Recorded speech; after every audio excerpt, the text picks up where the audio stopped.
The mystery of the man in the iron mask is, despite a pleasant saying of Lord Beaconfield's, one of the most fascinating in history. By a curious coincidence, the wildest legend on the subject and the correct explanation of the problem were offered to this world in the same year, 1801.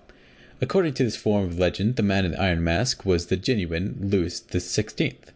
Deprived of his rights in favour of a child of Anne of Austria and of Marzin, immured in the Isles of Saint Marguerite, in the Bay of Canaise, where you are shown his cell looking north to the sunny town, he married, and begot a son. That son was carried to Corsica, was named de Bonaparte. He was the ancestor of Napoleon. The emperor was thus the legitimate representative of the House of Bourbon. This legend was circulated in 1801 and is referred to in a proclamation of the royalist of La Verde. In the same year, 1801, Rue Facile, a citoyen and a revolutionary legislator, published a work in which he asserted that the man in the iron mask, as known in rumor, was not one man, but a myth, in which the actual facts concerning at least two men were blended. It is certain that Rue Facile was right, or that, if he was wrong, the man in the iron mask was an obscure valet of the French birth, residing in England, whose real name was Martin. Before we enter on the topic of this poor menial's tragic history, it may be as well to trace the progress of the romantic legend, as it blossomed after the death of the man, whose mask was not of iron, but of black velvet.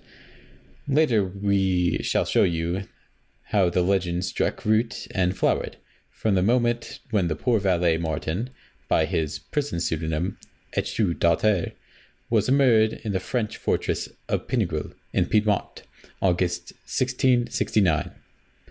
The man in connection with the mask is first known to us from a kind of notebook kept by Du Guesclin, lieutenant of the Bastille. On September 8, 1698, he records the arrival of the new governor of Bastille, M. de Saint-Mars, bringing with him, from his last place, the Isles Saint Marguerite, in the Bay of Canaise, an old prisoner whom he had at Pignerol.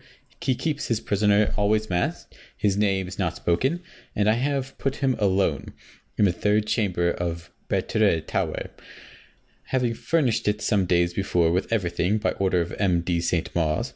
The prisoner is to be served and cared for by M. de Rodriguez, the officer in the next command under Saint Mars. Func Bernato, Legends et Orques de la Bastille, pp. 86, 87, Paris, 1898, p. 277.